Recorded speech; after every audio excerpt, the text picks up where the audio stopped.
Deep dives and blue skies. Welcome back to Talking Blue with Nick, the best Dodgers analytical podcast that you can find.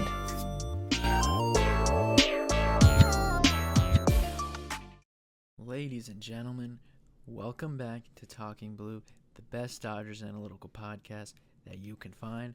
I am your host, Nick. Today, we are going to recap the Dodgers Twin Series. We finally have some good stuff to talk about. Finally, Dodgers win a series. Shouldn't say finally because they won that Giant series to close out the first half. But Dodgers win a series. Some positive things to talk about. Some not so positive things to talk about. But at the end of the day, Dodgers somehow get out of the series with a win. 2 wins, in fact. So we're going to get into all that. A lot of stuff to talk about. So as always, you can get this podcast on Apple Podcasts, on Spotify. Subscribe to the YouTube channel if you prefer to watch.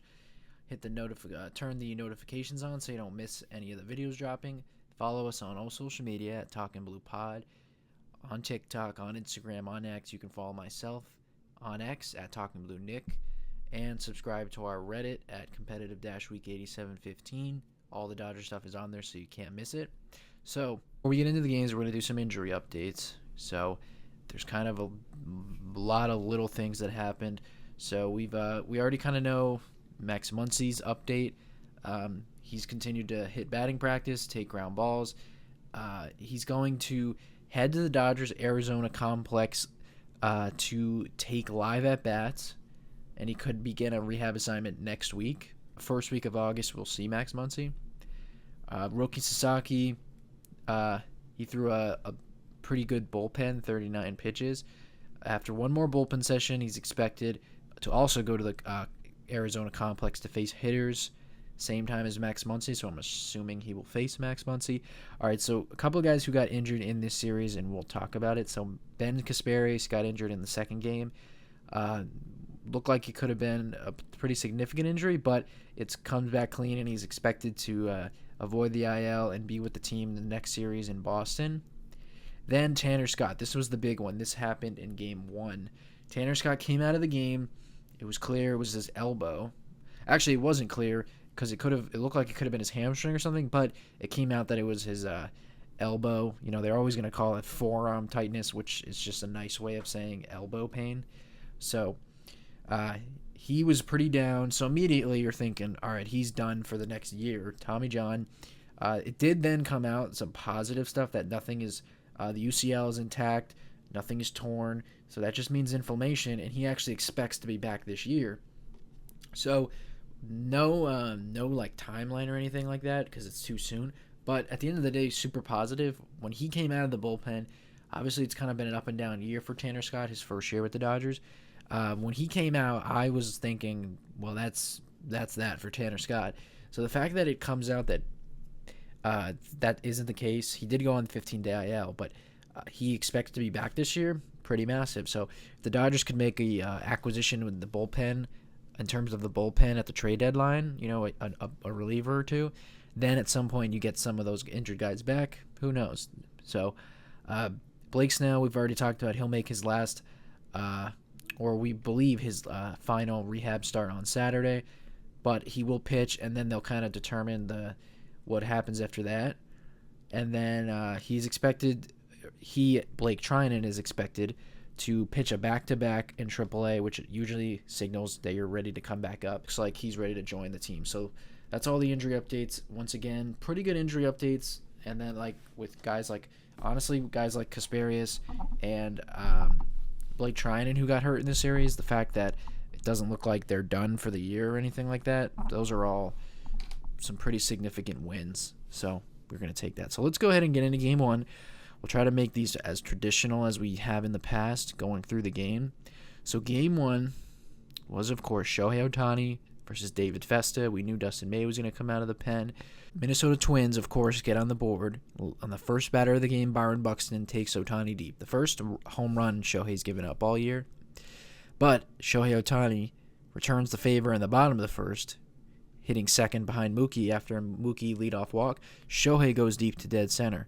So a pretty electric moment. That's the first homer on the day Shohei pitches that we've seen as Dodger fans, so that was pretty cool. So Dodgers take the lead right back.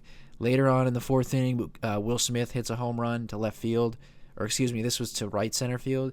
His 13th of the year. Dodgers go up 3-1. Then, just 2 innings later, Will Smith hits a home run to left field, his 2nd of the game. This ball was launched. Dodgers go up 4-1. In the 7th, Andy Pages, he hits a home run to make it 5-1. So Dodgers have a 5-1 lead. Of course, from there, if you were watching, it would not be a simple shutdown 9th inning. So Tanner Scott comes in to the 9th inning to get the save. A leadoff walk to Byron Buxton. Then Willie Castro does fly out to get 1 out. And then a hit by pitch. And after that is when Tanner Scott would eventually get hurt, like we talked about. Then Kirby Yates comes in. He walks Ryan Jeffers because it was a 3-2 count when he came in. Cody Clemens hit a sac fly, so the Dodgers get the 2nd out. Tying run is at the plate. And, of course, arch nemesis Carlos Correa comes up as the tying run. 2 outs. Correa is getting booed all game. Hasn't done anything, really. And I'll be honest, in this moment, I thought he was going deep to tie the game up. It just felt like that was what was going to happen. He, of course, hits a deep fly ball to center field. Looks like it's going out. James Outman makes a pretty nice catch up against the wall to secure the win, to secure the 3rd out. Kirby Yates ends up getting the save. Dustin May gets the win, so the Dodgers win by a score of 5-2. Quickly, Shohei got the start. He went 3 innings as predicted, or as planned, I should say. 4 hits, 1 earned run on that home run, 1 walk, 3 strikeouts. Then Dustin May, who got the win in this game, he went 4 2/3, gave up 5 hits, no earned runs, 3 walks, 4 strikeouts. He pitched out of some trouble a couple times. Then obviously Tanner Scott the 2/3, and then Kirby Yates 2/3. So Dodgers get the win. They're struggling like the Dodgers have been, looking to finally come out of this rut that they've been in. So I just wanted to talk about a couple of guys. Of course, we'll start out with Shohei and how he pitched on the mound. So I already gave his final line. So he threw 46 pitches in the game. Shohei now is up to 12 innings pitched this year. His ERA is 1.50. He's got 13 strikeouts. So again, Shohei looked pretty electric in this game. I think his velocity was down slightly. On the year, he's averaged 97.9. In this game, he averaged 97.3. So he was still throwing gas. It was just a little bit less 100-mile-an-hour fastballs. He used a lot of fastballs in this game. They talked about it throughout the week on the broadcast that the Twins are one of the worst fastball hitting teams. So in this game, Shohei, he threw 60% fastballs and then only 17% slider, 17% sweeper, 11% slider, and then 9% splitter, and then 1 cutter. So it was heavy fastballs, and Shohei got 3 whiffs on that pitch. He had 7 whiffs in the game, so Shohei has been electric on the mound. Again, I've already talked about it before, but Dodgers are going to keep building him up. I think there's a good chance that he is their Game 1 starter because he has been that good. Dodgers are going to take their time with him, we know. He's not going to pitch this weekend in Boston.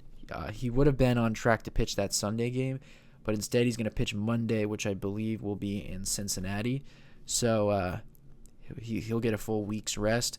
So he looks really good on the mound. He's got a 27.7% K rate while only walking 6.4. That would be the lowest of his career. He's got a 1.50 ERA. It's expected 2.61. He only has a 3.2 barrel percentage, so he's just not getting hit hard at all while getting a lot of whiffs and strikeouts. So if he pitched like this for a full season, it would be the best pitching numbers of his career. Obviously, he's not going to throw that many innings. You know, he's thrown 166, 132 in a season before. He's probably going to only end up throwing like 50 innings or something like that. So, it's not going to be like his best pitching season, but in terms of his stuff and how he just straight up looks on the mound, it might be. It's kind of nuts how good he's been. When you dive into some of his pitch metrics, on that four-seam fastball that's been electric. Now, he doesn't have a crazy high whiff percentage at 22%, but a 150 batting average. Then you go to the sweeper, a 167 batting average. That has a 28% whiff rate. But the pretty nasty pitch for him has been the slider. It has a 286 batting average, but it's expected 207, so he's been a little unlucky with a 53.8% whiff rate. He's used the sinker a lot, which has got hit hard. But the splitter he also has, which he hasn't thrown a ton of this year, that has a 0 batting average again. So really what's interesting is Shohei, the last time he pitched, he was a heavy sweeper, like the big slow sweeper, which he still uses, but he also has a hard slider. So it's kind of like a low 80s, bigger breaking ball is the sweeper, and then the hard 80s, tighter slider is the pitch right now that's really effective for him. So when you pair that with the elite velocity he's possessing right now and the command, like I said, right now he's on track to have the lowest walk percentage of his career. He's been in the past a guy who does allow some walks because he's got good stuff and does get a lot of chase. So he's been electric on the mound, and I can't wait till he finally gets built up to go a little bit more than 3-4 innings. So looks like the next time he pitches, we will see him go into the 4th inning, which is pretty cool. And then quickly I'll just talk about Will Smith because, of course, he hit 2 home runs in this game. And did you know Will Smith has actually been one of the 5 best hitters in the game this year? I'm sure you did know that, but he's definitely been a little underappreciated because of Cal Raleigh. Understandably so, I guess you could say, because Cal Raleigh's had an incredible career season, one of the best, probably if not the best season by a catcher offensively. But Will Smith is hitting .323, which leads the National League, with a .424 on base. That also leads the National League. A .549 slugging percentage and a .973 OPS. He has been one of the best hitters in baseball. It's really benefited him that Dalton Rushing has come up, and he's been able to catch a lot. So Will Smith hasn't been run into the ground. That's something that has happened to him actually in consecutive seasons, 2023 and 2024. He was an all-star, and in the second half fell off really bad, especially in 2024. He was like horrible down the stretch. And right now he's got a .973 OPS. That is over 200 points higher than what he had in 2024. He's got the 14 home runs. Doesn't, again, have a ton of power, but he's hitting for the best average. He's having the best contact numbers that he's ever had in his career, while also walking at an insane rate. One of the best walk rates in baseball. So it's really incredible that he has been one of the best hitters in baseball. And a lot of the reasons why he has like such a high OPS is because he plays a lot. Like, obviously, he plays less regularly than like Judge or Ohtani or those everyday players because he's a catcher. So this incredible production paired with a little bit less at-bats gives you those higher numbers, obviously. I'm not trying to say that Will has been like lucky or anything like that. It's just incredible. He's going to end up having over 20 homers, probably hit over 300 or right around 300, have a 400 on base, over 900 OPS while, as a catcher. So it's amazing. Where would the Dodgers be at without him? Obviously, honestly, with some of the guys that have slumped as of late, you could say it wouldn't be crazy to say he's been the Dodgers' best hitter. Obviously, him and Shohei's OPS are like similar, but Shohei's gone on a little bit of a heater as of late. So it looks like he's going to, without question, be the Dodgers' second best player this year, which you probably would have not guessed going into 2025. So he's having a career year at age 30. He was an all-star deservingly. He is second best catcher in baseball behind Kyle Raleigh, and he's not that far behind Kyle Raleigh because I believe he walks better than Raleigh, makes better contact. He just doesn't hit for as much power. And I think Kyle Raleigh's a little bit of a better defender. But Will Smith is an elite offensive catcher who also throws well behind the plate. One of the quiet MVPs this year. And then the last thing is the bullpen / Tanner Scott situation. Like I said, a lot of this will get discussed a little bit more in future podcasts. Of course, I've hinted to you guys at making a trade deadline pod. That will definitely happen sometime next week, probably early next week. The trade deadline is next Thursday. Dodgers bullpen is just on fumes right now. It has been all season. It's been overused. And ironically, going into the trade deadline, it's being more overused, and guys are actually just dropping like crazy. Obviously, we saw Scott go down and Ben Kasparius in Game 2. It's ironic, like I said, that they ended up both being okay, especially Scott. But their bullpen is kind of in shambles right now. I'll talk about that a little bit more. But it sucked to see Scott go down. I know he's turned into like that classic closer who gets hated on. I feel like every team on Twitter has this player that like as soon as he screws up, he gets maligned, because he's either overpaid or, closers. It's that hard job where when you come into a game, you got to get 3 outs. Doesn't matter anything else. And if you don't get those 3 outs, you're going to be killed for it. So, of course, Tanner Scott has been up and down this year. He's blown a lot of saves. He came in with that big contract, so he's an easy target to just get roasted by Dodger fans. And when he went down, you of course immediately thought that he was done for the year. It's really good that he's not done for the year and that he does expect to come back because the Dodgers need him to win a World Series. The bullpen is huge for the Dodgers in the postseason because they rely heavily on that bullpen. And I think they're going to make some acquisitions and that will help Tanner Scott kind of fall down the trust tree a little bit. I don't think you'll see him closing games out, but you're going to need Tanner Scott for the 6th inning, for the 7th inning, maybe the 8th inning. So just remember that. You're going to need Tanner Scott to win a World Series. You need some of these guys in the bullpen. You can't just throw everyone away. You're going to need him. So it's good that he's coming back. So let's get into Game 2. This was somewhat of a wild game. Yoshinobu Yamamoto versus Simon Woods Richardson. There was a lot of scoring in this game. So in the first inning, Royce Lewis scored on a fielding error by Miguel Rojas, and then that later led to more runs, 2-out double by Christian Vasquez. So the Twins go up 3-0. Eventually, that lead would be erased. Andy Pages hit a 3-run homer in the bottom of the 4th to tie up the game 3-3. Then in the 6th inning, a lot of madness happened. So at this point, Yamamoto's out of the game. This is when Ben Casparis came in. I'm pretty sure he walked the bases loaded. A run comes in. Twins go up 4-3. Ben Casparis then comes out with the issue in his leg. Harrison Bader ground out, and that would bring in another run to make it 5-3. And then, of course, Christian Vasquez game, he gets another 2-out hit to make it 6-3 Twins. So the Twins go up 3 runs again. But then Hae-Sung Kim to the rescue. He gets a big 2-out hit in the 6th inning to make it 6-5 now. Twins. So the Dodgers now, they continue to crawl back into the game. They're now down 1 run. Of course, later on in the 7th inning, Edgardo Henriquez comes in. I'm not sure if I've talked about Henriquez before, but I will. He, of course, everyone's seen that crazy error, little nubber in front of the plate, picks it up, throws to first, literally threw the ball into the right field corner. I don't even know how many runs scored. Twins go up 9-5. Then, in the top of the 9th, they brought in another run to make it 10-5. And then Shohei would homer later on in the 9th inning off of Johan Duran to make it 10-7, and that would be the final score. So, quickly, I'll go over Yamamoto. Didn't have his best stuff in this game, but he definitely grinded through it, and he did not benefit from some bad defense. But Yamamoto's final line, he goes 5 innings, 5 hits, 3 runs. Only 1 was earned, 1 walk, and did have 8 strikeouts. So he did get some decent swing and miss in this game. Yamamoto had 12 whiffs. He actually had 5 on the four-seam fastball, which is rare for Yamamoto. We've talked about it before.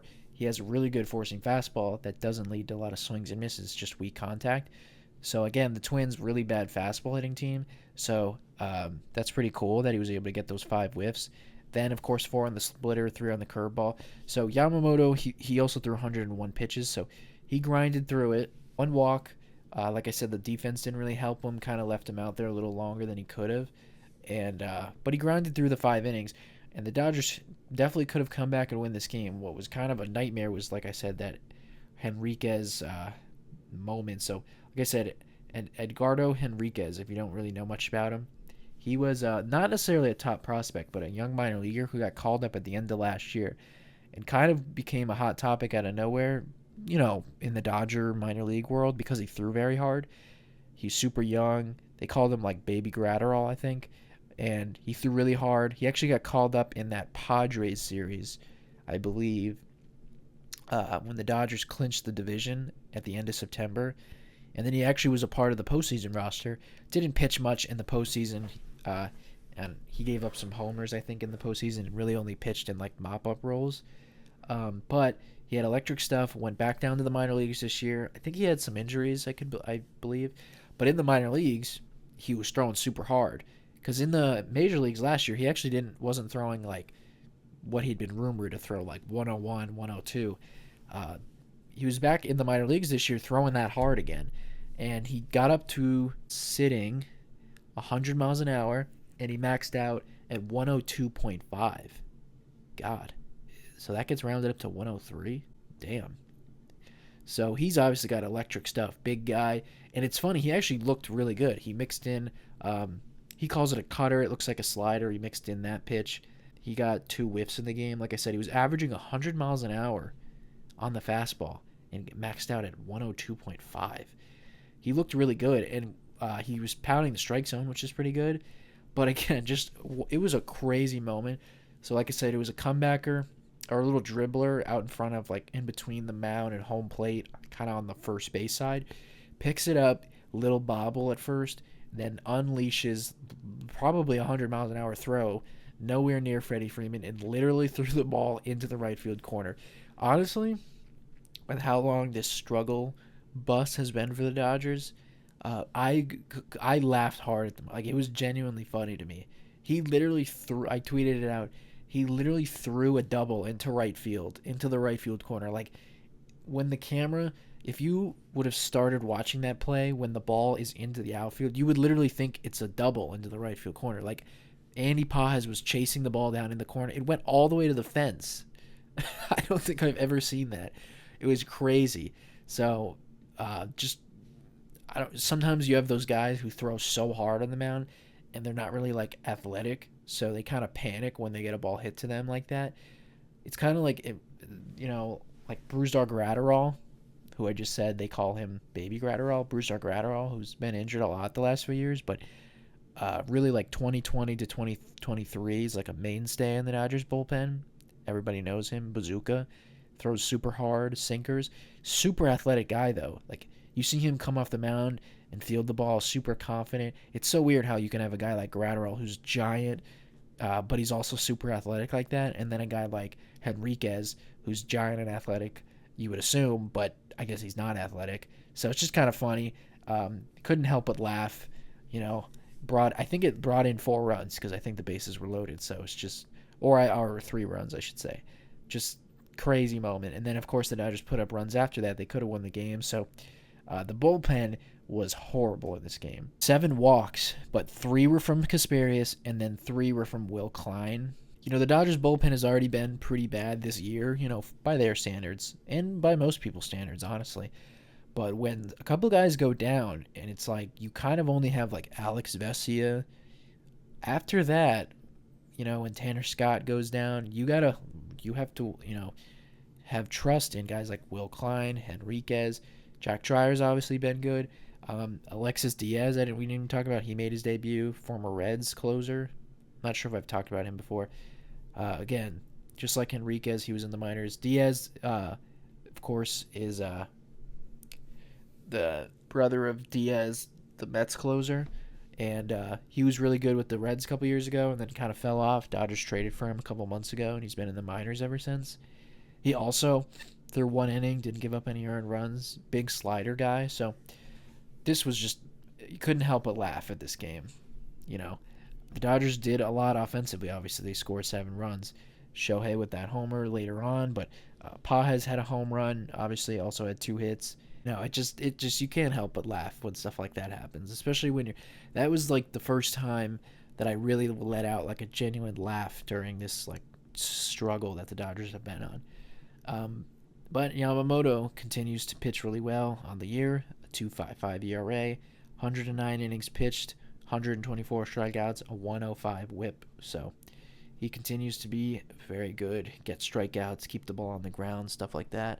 We'll go ahead and go Game 3. This was another kind of wild game. Tyler Glasnow versus Chris Paddock, old Padres friend.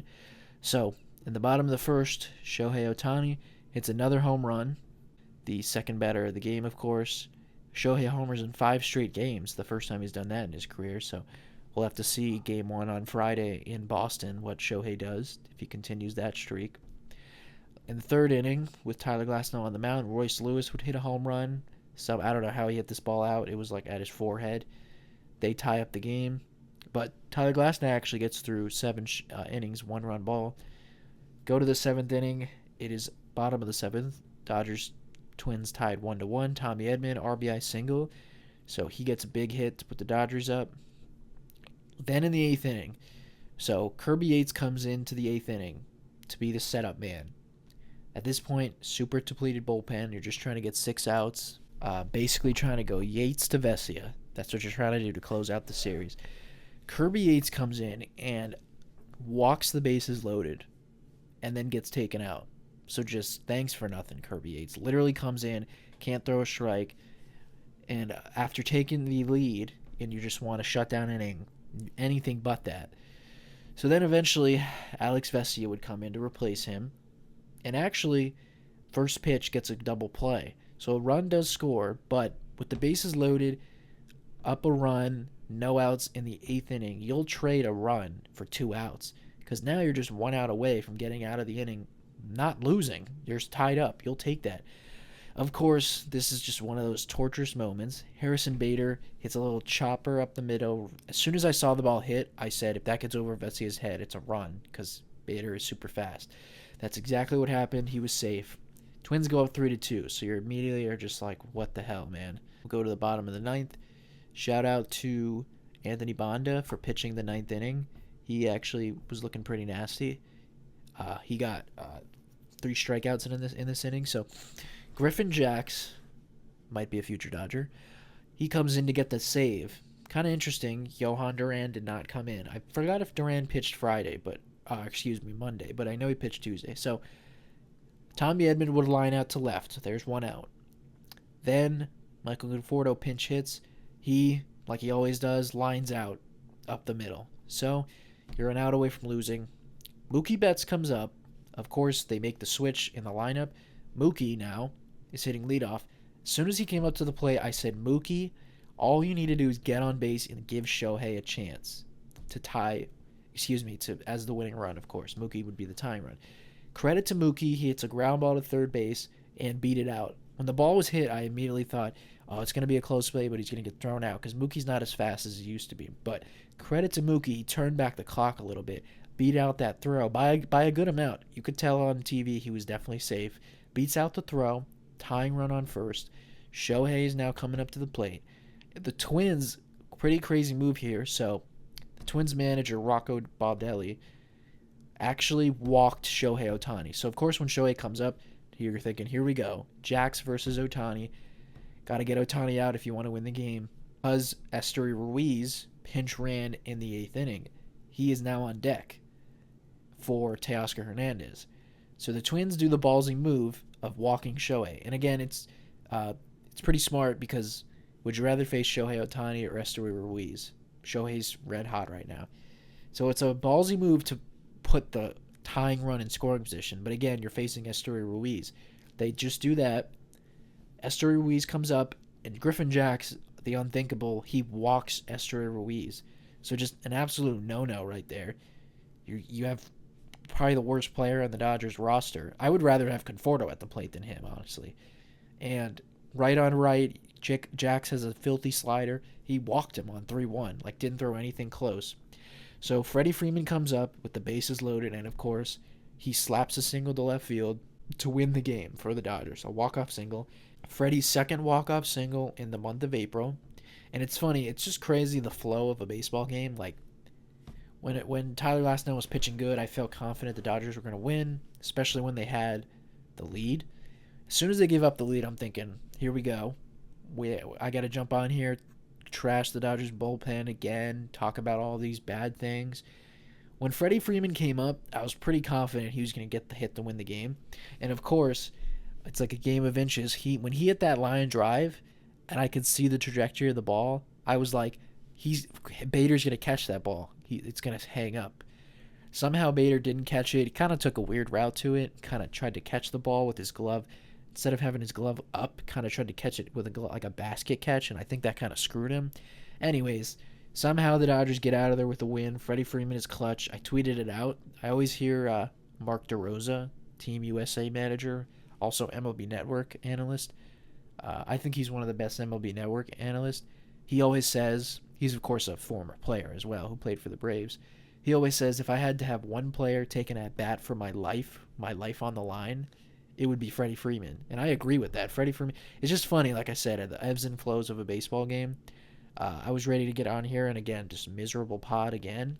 When Freddie Freeman came up to the plate, I felt confident we were going to win, even with 2 outs. So, Dodgers do just that. But really, one of the stories of the game was Tyler Glasnow. So, Tyler Glasnow, his 3rd start coming off the IL, he goes 7 innings pitched, 3 hits, 1 earned run, 1 walk, 12 strikeouts. He had 19 whiffs in the game. And he did all of that on 106 pitches, so it was pretty interesting. When he got through the 6th inning at 92 pitches, I was pretty confident that was done. Obviously, it's only his 3rd start. We all know Tyler Glasnow is not the most durable and the most healthy pitchers. You're just trying to keep him healthy to get to October. Bottom of the 6th ended, and you could see Tyler Glasnow going out for the 7th. I was like, wow, they're going to send him back out there. And then he ended up having a really quick inning. He had a first 1 pitch, 1 out to the first batter, and then he struck out the next 2 guys to get 12 strikeouts. So, Tyler Glasnow kind of owns the Twins, because last year he had 14 strikeouts against the Twins. This year, 12. Both 7 innings. And Tyler Glasnow, who, of course, kind of had bad numbers. It was like, it was only in like 20 innings or so, but Tyler Glasnow, since coming off the IL, added to his season numbers. Right now on the season, Tyler Glasnow, in 36 innings pitched, has a 2.75 ERA with 46 strikeouts. So he's got a ton of strikeouts, and he's getting a lot of swing and misses. He's got a 103 whip. Now, a lot of his walk numbers are still not great. Again, I've talked about it before. Glasnow, you kind of would think of him as a guy who gives up a lot of walks. He's a big guy. You don't really look at him and think he's like a command guy. But last year with the Dodgers, he had great command, didn't have a super high walk percentage or anything like that. He had a 6.7 walk percentage. Right now it's at 12.5. He has the worst first pitch strike percentage in baseball, but he has the best batting average against with 2 strikes. So he had a lot more first pitch strikes in this game. I think a lot of his command issues were because of his shoulder issues. We've saw before Glasnow went down with the injury. His velocity was down a little bit from where it normally was. The command was way off. Since he's come back, the command's been way better. The velocity's been way up, averaging about 97. He wasn't throwing that hard necessarily in this game, 96.1. Like I said, the 2 previous starts, he was averaging 97. He maxed out at 98.5 in this game. But again, he had 19 whiffs. 7 were on that slider. Only 2 of them were on the 4-seamer. 7 on the curveball, and then 3 on the sinker. And it's interesting. Glasnow last year kind of threw a sinker for the first time in his career. He used it a lot in this game. He threw the sinker 20%. So a legit 4-pitch mix, which is something I really like. Pounding the strike zone. I just hope and pray that Glasnow gets a chance to just stay healthy and pitch in October. That's all I want to see, man.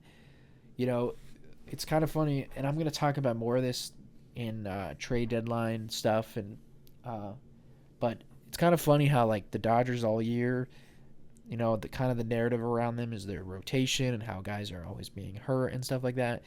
If they can get Snell back, and the 3 guys that are in there right now can stay healthy, you have Ohtani, Yamamoto, Glasnow, and Snell for every postseason series lined up. That's going to be pretty crazy. And again, like the way Glasnow's pitching right now, could he be your game 2 starter, game 3? Who knows how that all works out? But he has such good swing and miss stuff. And when he is like getting ahead like he is in this game, he's virtually unhittable because like I said, he's the toughest pitcher to hit when he has 2 strikes on you. So when he's getting ahead with that stuff, there's no chance. The only thing that can stop Tyler Glasnow is himself, whether it's his health or it's an inning where he kind of implodes. I've said it before, when he is healthy and he is, in the strike zone, he's one of the 10 best pitchers in the game. So I just hope as Dodger fans we get a chance to see him this October. I wanted it so bad last year. He almost pitched a full season. I think he threw like 130 innings. and he got hurt right. He got hurt, right before, things got close. He threw 134 innings. Uh, he got hurt in like mid to late August. That was one of the things about going into his first year was that he never had stayed healthy for a full year, and the entire year he was an all-star. He was having an incredible year. I mean, his ERA in 2024, he had an ERA of 3.49, and his expected ERA was much better than that. He was great last year, and right up until August when he got hurt, I still remember the Dodgers were in St. Louis. I don't think he was scheduled to pitch, but it was just there was random weird stuff like that came out about him. Like there had been nothing that had come out before that, and or maybe he was scheduled to pitch in that series, and then he got like scratched or something. And I just remember being like, no, please. And sure enough, it was elbow stuff. He thought he was going to come back, and then I remember later in the year they were in St. Louis. They were in Atlanta.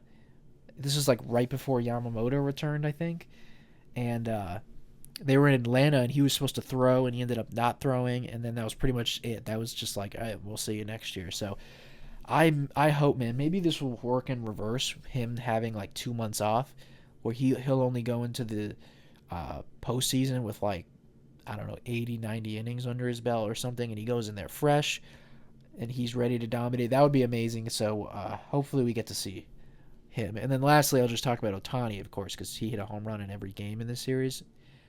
That first homer he hit in the first game was pretty sick. Then he hit a opposite field home run off Johan Duran, another future teammate possibly. And then he obviously went deep today off of Paddock, another bomb. And I talked about earlier how some of Will Smith's stats might have led you to believe he's been their best hitter, but Shohei Ohtani, 273 batting average, 377 on base, a 620 slugging percentage, and a 997 OPS. He's going to get that OPS back over 1,000, no doubt in my mind. But I think what's kind of cool, Shohei, 37 home runs at this point this year.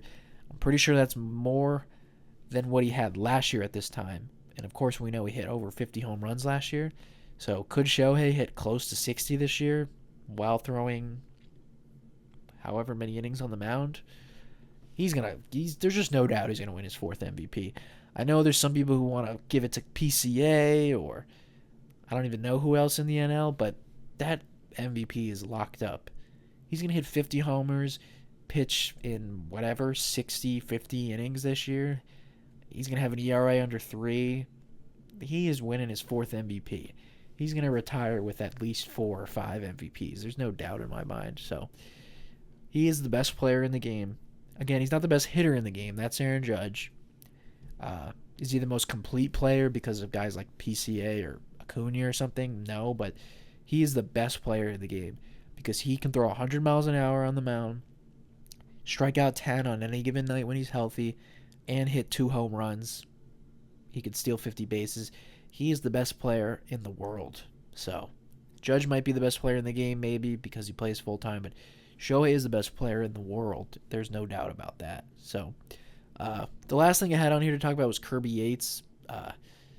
Just quickly, Kirby Yates, another guy I said kind of like Tanner Scott, you need guys like this to pitch better. You can't, you're going to need Kirby Yates come October. Now, obviously he's falling down the trust tree, and if the Dodgers acquire a reliever or two like I think they will, he's going to slide down the trust tree. But he still gets a lot of strikeouts. He is just, man, it's kind of one of the biggest surprises for me this year. I thought coming into this year, there's no doubt Kirby Yates was going to be good for them. He had such a dominant year his 2 years prior, especially 2024. He was like one of the best relievers in the game. And I didn't think he was going to have an ERA of like 120 like he had last year. But there was no doubt in my mind he was going to be a big pitcher for them in the postseason, like getting big innings late in games, kind of like not Blake Trinan necessarily, because I didn't think Kirby Yates would be the closer, but I thought he would be like a setup man, missing barrels, missing bats with that splitter, and he's given up a lot of homers this year. His command has been better as of late, but obviously in today's game he walked those 3 batters, so they got to figure some stuff out with him. Because obviously if the Dodgers do make acquisitions, he could fall off Given that's a 1 year deal, who knows what they could do with him. But I don't think anything like, I think they believe in Kirby Yates. Like, I think they think that he can be okay because his expected ERA is 3.53. So there's been a little bit of luck involved, but he's given up homers. Like, he almost gave up that homer to Correa. Credit, he didn't give it up. But there's been some unluckiness to him this year, and I think he'll be better when he kind of locks in that command. One of his issues is that his splitter and the command of that pitch just hasn't been there. When you're a two-pitch pitcher like that and you're a splitter guy, you need that splitter to like be close enough to the zone to get some chases, or and he's not really doing that right now. So he's having to rely more on the fastball. So I think they're going to get him figured out, and he's going to get some big outs in the postseason. Again, with the way he's pitched this year, and he's got an ERA over 4, you would like him to be more of a 5th, 6th inning option. So we're going to talk more about the Dodgers bullpen really, and I think in my trade deadline pod, because that's kind of what their whole trade deadline is going to be around. But the trade deadline is pretty much a week away. Today, at the recording of this podcast, it's Wednesday, July 23rd. The trade deadline is a week from tomorrow, next Thursday. I think it's with where the Dodgers are at now, it's all bullpen. Again, you don't want to take the health that you all of a sudden have in the rotation for granted and think, that rotation could quickly fall apart. We've learned that the last 2 years with the Dodgers, last 3 years really. But it's the bullpen right now. There's a lot of guys out there to be had. I'm going to go into this in a future pod, like I said, but Emmanuel Clase, possibly. I don't think so, but he's on the table. Ryan Helsley of the Cardinals, I think he's very on the table. David Bednar of the Pirates, I think he's very on the table. Johan Duran and Griffin Jax that we just saw in the Twins, I think they're on the table. Maybe more Jax than Duran, but I think they're on the table. There's been talks about Felix Bautista with the Orioles. I think that's a long shot, but that's on the table. There are other guys out there. Is it Caden? I forget the Smith of the Guardians, one of the rookie last year. I think it's Caden Smith. Maybe him. I've seen there's a lot of good guys. I think the Dodgers are going to get one of those guys. I don't know how they're going to do this trade deadline, because I think they probably would like to get a bat, and I would like them to get one bat. So I'll give you guys some teasers, but I would love a Steven Kwan. I would love a Lars Nootbaar from the Cardinals. Again, you could package 2 relievers that I talked about with those 2 guys. There's other guys in Baltimore. Ramon Laureano's having a good year. You could pair him with Bautista. There's a lot of guys you could pair with these relievers, And, hey, maybe Andrew Friedman sees how taxed the bullpen is. Maybe he goes for the jugular and goes for Johan Duran and Griffin Jax. So we'll talk about all that. Quick, before the last thing I'll say about the trade deadline is, I don't know if I'm just a cautious person, but temper your expectations sometimes with that stuff. Because one of the things I hate to see the most on X is when a fan of a team loses a game and then they get on X and they tweet, we need to trade for 2 starting pitchers, 3 relievers, 2 bats. And there was someone, a big Dodgers person on X who tweeted we need 2 hitters, a starter, and 3 bullpen arms. And I'm like, guys, nobody is trading for 7 players at the deadline. Ideally, the Dodgers getting a reliever is a must, and I think it's fair to say 2 if you wanted to. Again, I just temper my expectations because I think that if you say you could get a Griffin Jax from the Twins, and then you have Blake Trinan, and again I'm getting too far into trade deadline stuff.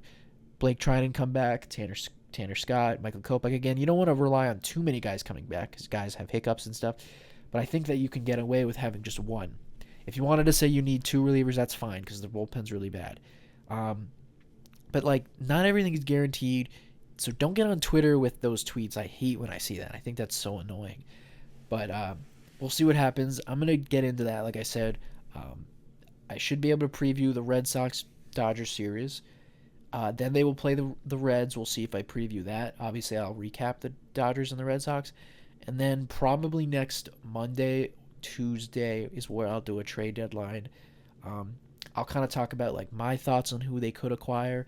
I try to give realistic options. I don't think like we're gonna get Byron Buxton or something like that. So I try to give realistic stuff. That's what I'm gonna dig into. Some trades that are possible. I think some trades that could happen. What I'd like to see, where I think they need to add guys, all that kind of stuff, where they match up. All that is coming out soon. So thank you guys for listening. Dodgers get back into the win column. Like to see them put this rut behind them. Go to Boston and win the series. Boston is very beatable. Now they're a good team, so I don't think they sweep Boston, but Boston's very beatable. They don't have a crazy pitching staff, so they can put up runs against Boston. I'm not sure who's pitching. I'm sure it's going to be Kershaw, Sheehan, and then maybe Dustin May pitches again on Sunday. Because Shohei's not going to pitch. So take 2 out of 3. We'll go to Cincinnati, get ready for the trade deadline, get ready for Griffin Jackson, Johan Duran to join the team. So thank you guys for listening. As always, you can get this podcast on Apple Podcasts, on Spotify. Subscribe to the YouTube channel. Follow myself on X at Talking Blue Nick. Follow all of my Talking Blue socials at Talking Blue Pod, and then subscribe to our Reddit at competitive-week8715. That's all I have for you guys. Thank you so much for listening. We'll see you guys, Red Sox, Dodgers, this weekend.